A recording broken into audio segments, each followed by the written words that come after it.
Hello and welcome to episode 11 of the Long Shot Podcast. I'm your host, as always, Duncan Robinson, here with my good friend and co-host, Reid. Davis, how we doing? Great. Recording this on a Friday, on a weekend, which is new for us, changing up the schedule a little bit this week because it was a crazy one with the trade deadline. So we wanted to, wait to see how things were going to shake out because what do you know? You were a heavy name thrown around during the trade deadline, which honestly was kind of cool for me. I imagine it wasn't cool for you though. Yeah, cool would not be the adjective that I would use, but I appreciate you acknowledging the different parameters that we're operating under this week. Obviously, we pushed the episode. You can continue to expect every Thursday from here on out that we will drop an episode. This week just so happened to fall on the trade deadline, obviously, and it just would have felt a little disingenuous to pump out an episode amidst a bunch of craziness. My mind was obviously on my main profession. I consider this a side hustle, of course, but my mind, attention, and energy was on obviously my future in the NBA, and also of course the Miami Heat, helping the Miami Heat win a basketball game, or trying to. So just kind of the nature of this week's episode is a little bit different, but we certainly appreciate you guys staying with us, of course. Yeah, it was. Let me tell you, it was an emotional roller coaster for me, just as a fan. Although I'm sort of like inextricably linked to you now, so I feel like I took on some of that stress during trade deadline. Like I'm just refreshing Twitter for 2-3 hours. Yeah, well, I was going to say, I think that at this point you're more than a fan. I think that you have a certain level of investment, obviously, a lot, actually, in my whereabouts, and I like to view this as we're all in this together. Particularly as I've mentioned, you and I go way back, so. My future is very much, it's not my future, it's our future. It's a collective. We have our tight friend group, and wherever it's wherever we go, not wherever I go, it's wherever we go. Look, I've always cared about your career deeply, but yes, it has an added incentive now that the Long Shot Podcast is a thing. I really thought that we were going to be taking our talents north of the border. I thought the podcast was going to be tapping into a whole new country. I thought we were going to gain a bunch of Canadian listeners. Because man, it was just the day was just crazy. So I'm curious what it was like for you, because I, admittedly love the rumors being thrown around. I'm on Twitter, I'm on Reddit, as we've talked about. I live on those sites, so I'm fully aware of everything that's being thrown around. And the day almost has become gamified with like who can predict who's going where. Woj is tweeting, dropping bombs. Shams is coming in every once in a while with bombs. And so I'm keeping up to date with all that stuff. I'm curious, I assume it's impossible to stay away from all of it, but are you doing your best to stay away from it, or are you getting dragged into it inevitably? Yeah, so I went the completely other direction, or at least attempted to. I don't have Twitter. I have an account, but I don't have it on my phone, which is one of the better decisions that I've made in my young career, is to be off of Twitter. So I don't have Twitter. I deleted Reddit. I deleted everything. I deleted Instagram for actually the last couple of weeks, just with everything going on. And it helped me siphon the news, right? Because there's so much out there. So much. And there's all this speculation on what's legitimate and what's not. But let's be honest, there's two people that are legitimate. There's Shams and there's Woj. Right. Those guys, you see it. Those guys don't just, throw stuff out there. They tweet stuff when it's legit. So I figured, look, I'm not going to get caught in this emotional roller coaster of going through the highs and the lows of, this beat reporter said this, or this guy with a scoop said that. It's like, no, we're just going to wait for the heavy hitters and see what happens. So I was obviously keyed in on those guys, and of course, talking to my agent throughout the day, all while still, we had a game that night, so still right. Keeping my focus on, trying to prepare and do what I needed to do in order to help the Miami Heat win a game. So it was such just a peculiar situation to be in. Obviously, every year, since I was a kid and really started following the NBA, the trade deadline kind of becomes this big thing. And obviously free agency is now as well. It's like the offseason and the behind the scenes, the front office moves are as much of being an NBA fan as actually watching the games, tracking the player movement and tracking the rumors of who's going to sign where and who's going to sign for what. So it was interesting to be fully thrusted into that. I was talking to my agent about it, and I never really had that on draft night. I kind of knew pretty comfortably that I wasn't going to get drafted, so I didn't have any stress towards, where am I going to be, what's going to happen, how's this going to play out. And I think that's a lot of players' first experience with like the really business side of this. And I never had that because I was pretty comfortable and understood that I wasn't going to get drafted. So this was really my first experience with it. In previous trade deadlines, I was never really kind of in the mix as far as being included in a deal. But obviously I was kind of in the middle of it all yesterday, which, like I said, just certainly a privileged situation to be in. I'm a professional basketball player and it comes with the territory, but definitely an interesting one as well. So do you feel like, because your agent's great, you've got one of the best agents in the league, but do you have a sense that you have a good pulse of what's going on, or are both of you kind of like, yeah, we'll see? Yeah. I mean, it's interesting because nobody, like you can have a hunch and you can have maybe an intuition of what you think might happen, but like nobody really knows. I mean, people are making these decisions in live time.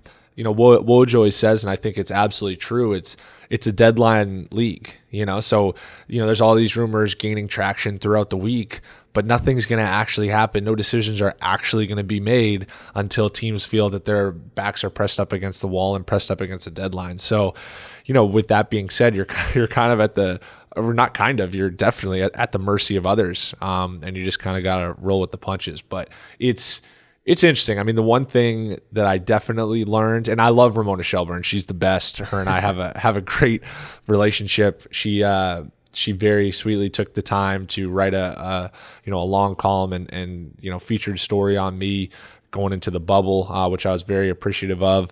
But she was just texting. She was texting with me and checking in, and really just out of like from the standpoint of making sure I'm all right. And, I responded to her, and of course my response just ends up on SportsCenter. Yeah, and it's like, it's this reminder. And I'm not blasting Ramona for like trying to catch a scoop or whatever, but it's just this reminder of like, it's really the entertainment business, and like any little thing that you can get to try to, paint things in a little bit more attractive light, or get people to kind of chuckle, or get a few extra laughs or views, people are going to jump at. So I certainly learned my lesson with that. Not that I said anything bad. I just said that I was really heavily debating on whether or not I should take a pregame nap. Which is a fair debate, by the way. Yeah, which is really the extent of it. But it's just funny how I got so many texts, people being like, oh, sorry you didn't get your nap, or I hope you got your nap, or, whatever. So it's just funny how that plays out. It was funny because I'm online all day yesterday. Once the news breaks that the Lowry deal's not happening, Duncan Robinson's staying in Miami, the reaction is, all right, Dunk, you can take that nap, buddy. It's like, all right, everyone can relax now. Yeah, I mean, at that point, I was just pumped with adrenaline, so there wasn't going to be any nap, and also excitement. I mean, I love Miami, and I'm super excited to be here. Also, completely understand the nature of, if a team has an opportunity to get better, then they're going to try to do that. So it just, like I said earlier, it comes with the territory of being a professional athlete. And if these are our problems, then they're petty problems compared to most of what's going on in the world. Fair enough. But you guys did get better, in my opinion. So you guys end up making some moves. Obviously, Oladipo coming to Miami, Bjelica coming to Miami. You guys had Ariza. He's now played a couple games, but got Ariza in Miami. And Duncan Robinson staying in Miami, which I think is a nasty roster. When you now, it's not even been 24 hours since all this is settled, but if you had time to kind of think about where you guys are at now, what the roster looks like, and what that looks like for you guys moving forward. Honestly, not really too much. And I don't want to speculate or get too lost in the weeds and trying to break down a trade that obviously, I'm just a player. So I just kind of go out there and try to do my job on the court. But yeah, I mean, I think the Victor Oladipo to Miami thing has kind of been well documented, the mutual interest there over the years. I'm excited about the future anytime you have an opportunity to contend. Also, there's a human side to this as well, in that, friends of mine and teammates and people that I really enjoy being around are going other places as well. So there's definitely that. I'm going to miss those guys, Kelly, Chris, Mo, Avery, all great people and really good players. So definitely the human element, we'll miss those guys. But like I said, or have reiterated it over and over, it's just kind of the nature of this business. So I'm excited also to continue, like you said, to be in Miami and continue to try to win games for the Heat.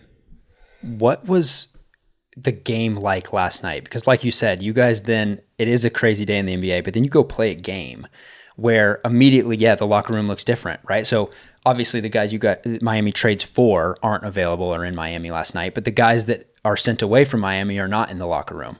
So what's it like for you then to show up to the arena after the emotionally draining day that is the trade deadline, especially when your name's being thrown around in some hypothetical trades? Is it sort of like a sigh of relief when you go in the locker room and you see your guys? Are people like, hey, happy you're still here? Or is it just kind of like, all right, back to business? There's a little bit of the lighthearted jokingness. It was definitely different. It was quiet. We only had 9 guys available last night. So obviously, with guys getting sent elsewhere, and then our new additions not being ready to play, there's all sorts of things you have to go through in terms of physicals and getting cleared and having the trade actually be official from the league. So it was definitely a different vibe in the locker room last night, but of course, no excuses. That's one thing that's going to remain a staple with the Miami Heat organization, and that we just got to find a way to try to compete. And I thought last night guys stepped up, and a handful of guys played really well in elevated opportunities and elevated roles, and other guys really stepped into having the ball in their hands. Tyler, I thought, played great. Kendrick played great. So it's we're continuing to push forward, and this league certainly doesn't stop for anybody. So regardless of what's going on and what's happening, you just got to continue to push forward and continue to find a way to win. Yeah, makes sense. Is there any truth to just the sigh of relief that comes after the trade deadline? Like, now everybody in that locker room knows that they're there for the rest of the season. Like, is it make it easier to go out there and play freely, or is that something that is just like, again, it's kind of like, okay, well, here we go, we're back to this is what we do? Maybe a little bit. I mean, I think that it just allows the focus to really shift, right? And that maybe prior to, there's all these potential variables. There's some uncertainty just around everything. And once again, that's just the human condition, the human element of, uncertainty, right? And that now this is the roster that we'll have for at least the rest of this year. And of course, certainly next year it'll probably look different, but, this next 6 weeks of this regular season and moving forward into the playoffs, this is what we have. And it simplifies things in a way, and then it just becomes, we got to just figure out a way to be playing our best basketball at the right time, because that's what it's all about. Obviously, the regular season is important for gaining traction and positioning and playoff seeding and all that sort of stuff. But it's really just about if you can be playing your best basketball at the right time. And now we have this window, this 6-week window, to really gel and come together and prioritize winning and find a way to get it done. Love it. All right, I wanted to get your reaction, or just talk a little bit about other moves that were made around the league. Can we start with the great Gary migration of 2021? Yeah, that for me is certainly the highlight of the trade deadline, in that if your name was Gary and you played in the NBA, you got traded yesterday. Which, what a wild fact! What a wild stat! Lucky you're lucky your name's not middle name's not Gary. And it's not to say that, like, Gary isn't like an uncommon name, but it's not Mike. It's not Matt. Like it's wild to me that every single Gary that played in the NBA got moved. I mean, I think that is an incredibly underrated little, I don't know if it's a fact. I guess it's an anecdote. But gosh, that's a fun one. Just Gary's all over, just moving all over. It's special stuff. Yeah. Well, so for those of you that don't know, Gary Trent Jr. got traded to Toronto. Gary Harris got traded to Orlando. Gary Clark got traded to Denver. Yeah, two of the Garys got traded for each other. Right, exactly, which is insane. Gary for Gary, a Gary swap. Yeah, it's a straight up Gary swap. Speaking of Orlando, they had a little bit of a fire sale where they were just kind of sending guys out. Your in-state rivals, is that a thing? In-state rival? Certainly. Yeah. In-state rival. They send Vooch to Chicago, which I was shocked by. It's amazing because a lot of times, like you said, Woj and Shams, they're sort of like the pinnacle of the legitimate source for these things. And so you can, usually they have a sense of, some team names, some player names, and you sort of get a sense of what might happen. Vooch to Chicago, I don't know if was on anyone's radar. It certainly was not something I had seen. So that one felt like it came out of nowhere. Now all of a sudden Chicago's got 2 All-Stars. Yeah, I mean, obviously they got a lot better. It's funny. There's always, it seems like every year, those moves that, there's moves that have smoke and then they pick up steam and then they happen. And then there's moves that just kind of come out of nowhere. And that was certainly one of those. But, anytime that you have an opportunity to acquire an all-star and obviously get a lot better, I think it's a decision worth jumping at. So it definitely, like you said, it puts Orlando in an interesting situation. I love the Terrence Ross tweet. I don't know if you saw that. I'm the captain now. That's just some good, clean, quality trade deadline fun right there. I mean, he gets up 30 shots a game now. Yeah. Certainly plenty of shots to go around now down in Orlando between him and Evan Fournier leaving as well. But it's just the nature of this league. It's so crazy to think that. Vooch, who's been a staple down in Orlando, now just up and leaves and, puts on a different jersey, has a different fan base, completely relocates his entire family. It's just like I've been reiterating, it's just the nature of the business, but it's what makes, professional sports just such a entertaining and interesting industry. Totally. Like you said, Fournier also leaves. He goes to Boston to join our guy Moritz Wagner, who's now a Boston Celtic. What do you think about that? I'm super happy for Mo. He was on the move twice to shine a little light on his situation. He called me and he was like, I'm going to Chicago. And then like an hour later, he's like packed up his bags. He's ready to go to Chicago. And he calls me, he's like, no, wait, I'm going to Boston. And it's just a perfect example of just how crazy everything is. But, I grew up in that area. So my mom, of course, in our little group chat that Mo, my mom and I have, immediately jumps on the text thread and goes, Mo, you're coming to Easter brunch, going so on and so forth. So he'll have some, secondary family in the Boston area, which is nice for him and a great opportunity to play and compete and, really showcase his abilities, which I'm excited for. Yeah. But, yeah. I love it. I texted him when I saw the Chicago news. I was like, hey, so happy you're going to be a Midwest boy. And then, 30 minutes later, it's like, wait, scratch that. So glad you're going to Boston. You're going to be great there. But I do. Yeah. I love the fit. I think he'll have a chance to play there and be great there, which is awesome. Yeah, I want to transition with Mo's name being brought up. I want to transition into some college basketball. Yeah, actually. Sure. Unless you have anything more you want to touch on in regards to the NBA. The last thing I wanted to mention, well, there's a couple more trades, but the last one I really wanted to hit on was just that JJ, our business boss, do we call him our boss? I don't know if he's our boss. I don't know what our relationship to JJ is, but he's on the move. He's going to Dallas. Yeah, of course, probably should definitely mention that, but yeah, I mean, it's great for him to be in a situation where he'll be able to really compete and play for a title. Dallas is obviously building something special around Luka. So, and I think JJ, a veteran presence who knows what it takes to win in the playoffs, and will really provide a spark for them. So I'm happy for him in that regard as well. I don't really know. I haven't talked to him, so I don't really know how he feels about the trade. So if you're not happy about it, JJ, I'm sorry that I just said that. But yeah, I mean, I guess we'll see. We'd like to take the time to thank Amp Human for sponsoring this episode of The Long Shot. Amp Human is a human performance company dedicated to helping athletes at all levels unlock their limitless potential. Their latest innovation, D+ lotion, is a first-of-its-kind gel-based lotion that delivers vitamin D directly through the skin. That's right. Even though it's spring, we've all been stuck indoors a lot more with everything that's going on. So there's never been a more important time to supplement with vitamin D. Just 2 pumps applied to the inner forearms contains 5,000 IU of vitamin D3 to boost your immunity, improve sleep quality, and support brain function. Backed by clinical trials, it is proven to triple your vitamin D levels within 3 to 4 months of daily use.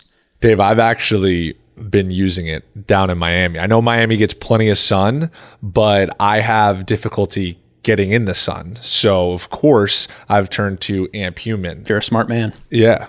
So say goodbye to pills and say hello to D+ lotion. It's 2 for 1. You get to moisturize the skin a little bit and you get the vitamin D. It's the easiest way to do vitamin D. Visit amphuman.com. That's amphuman.com/longshot and use code longshot15 to get 15% off D+ lotion today. Once again, that's amphuman.com/longshot and use code longshot15 to get 15% off D+ lotion today. Are you maybe unhappy with your smile? Well, guess what? You don't have to be. Thousands of people have used Candid, the clear, comfortable, removable, and practically invisible aligners to help straighten their teeth. And now they love their smile. Just like Sharon H. from Pittsburgh, Pennsylvania. She says, I wore braces as a teenager. Flash forward 30 years. I had crowding on the bottom and one of my teeth actually stuck out. That's when I made the decision to move forward with Candid. And I finally got my confidence back. I'm happy for you, Sharon. And Candid is here to help straighten your teeth so you can fall in love with your smile too. Your treatment is prescribed and closely monitored remotely by a licensed orthodontist who's an expert in tooth movement. How about that? An expert in tooth movement. You'll have the same quality of care you'd get from an in-office orthodontist, from the comfort and convenience of your own home. And while other companies use general dentists, Candid only works with orthodontists. With Candid, the same orthodontist who created your plan is with you from the start to finish, so you never have to wonder how you're doing. The average Candid treatment is just 6 months. You'll start seeing results way before then, and it costs thousands less than traditional braces. So become your best you. Start straightening your teeth today. Right now, you can save $75 on Candid Starter Kit. Go to candidco.com/longshot and use code longshot. That's Candid, spelled out co.com/longshot, code longshot. Take advantage of this limited time offer to save $75 on your starter kit.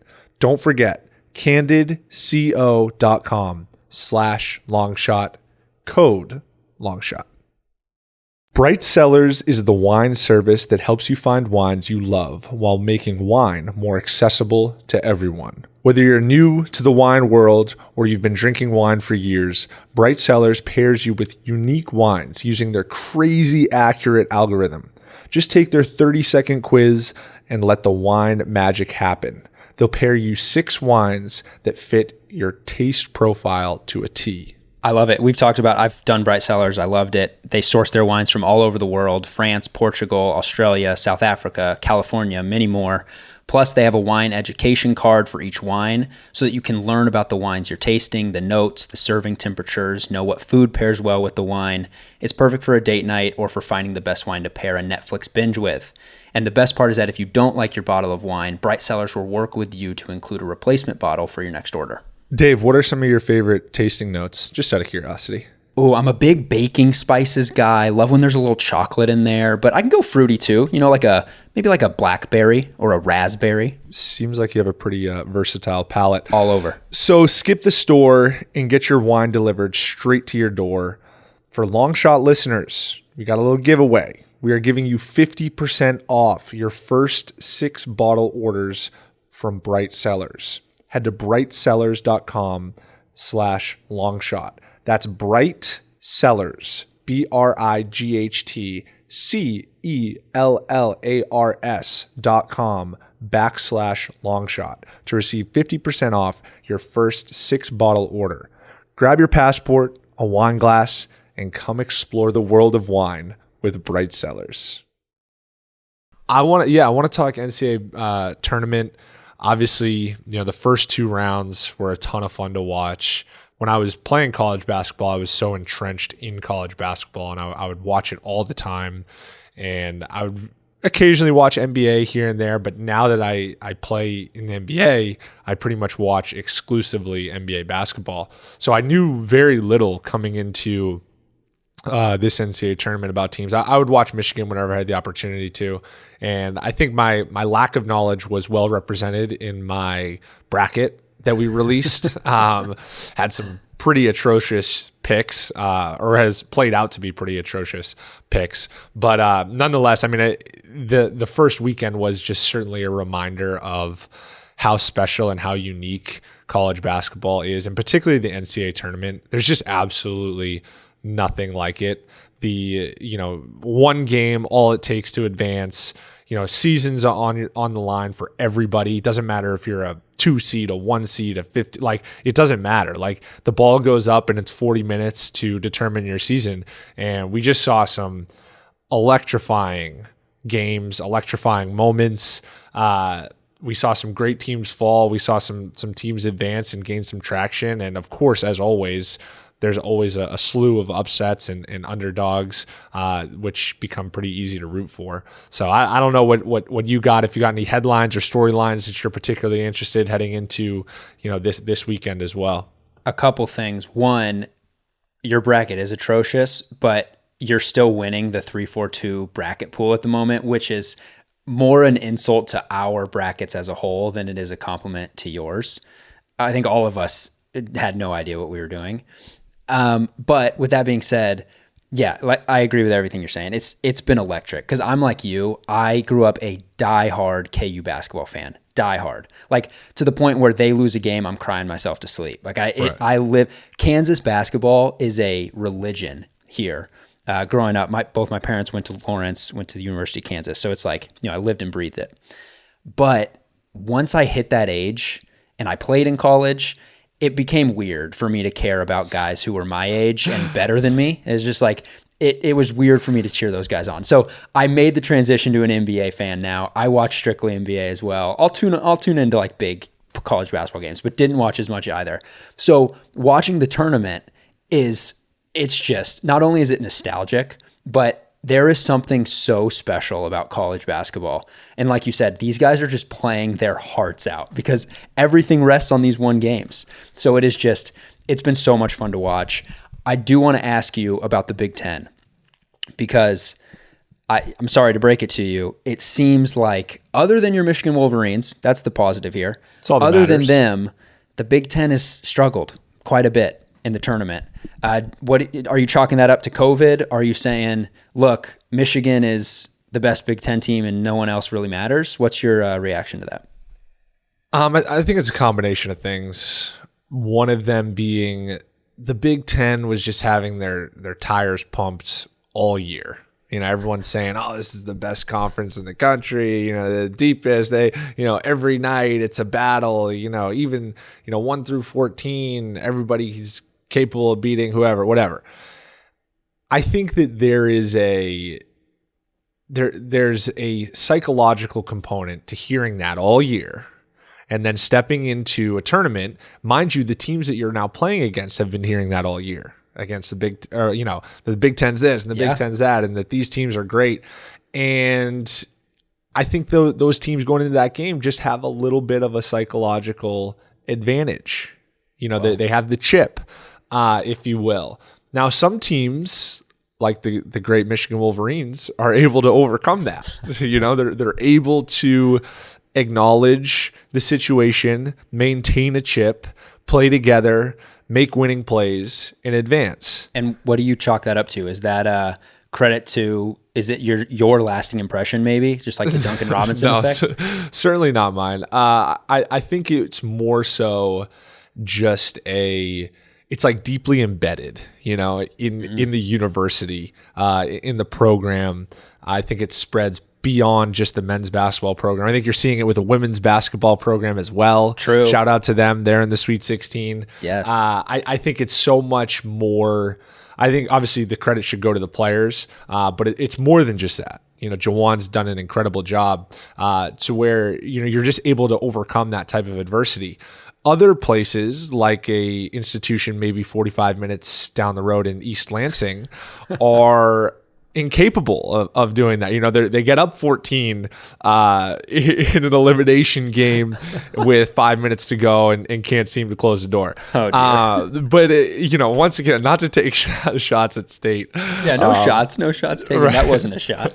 Right. But it's in all seriousness, I think it's just a combination. Some that stuff is just flukish. I mean, like the Pac-12 had been getting crushed all year about how it's such a down conference and it's not what it once was, and then they come out and play great. By the way, USC absolutely rinsed your Kansas Jayhawks. Oh my goodness, wasn't even close. But there's college basketball is so interesting just because, like you said, they play so hard, and sometimes it can be. And I'm not trying to sound like a basketball snob or anything like that, but like sometimes it's not necessarily like pretty basketball. Everyone's kind of on top of each other. Everyone's in the paint. The spacing is always kind of off.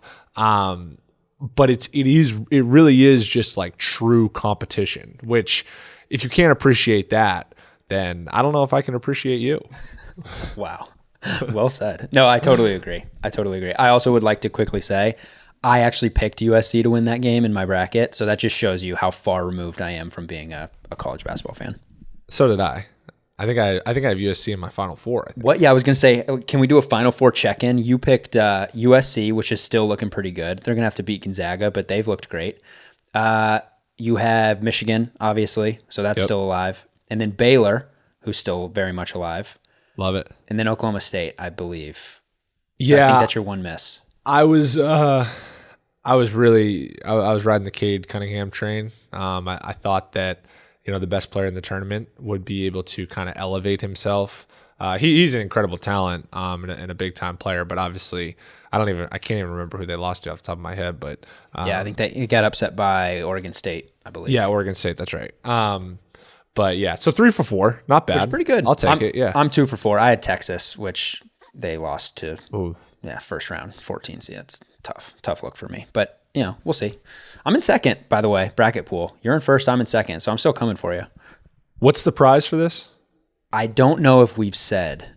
I don't know if we're going to have to hit up Tommy and JJ for that one. By the way, for those of you maybe watching on YouTube, Davis is sporting our new merch. It's true, I am.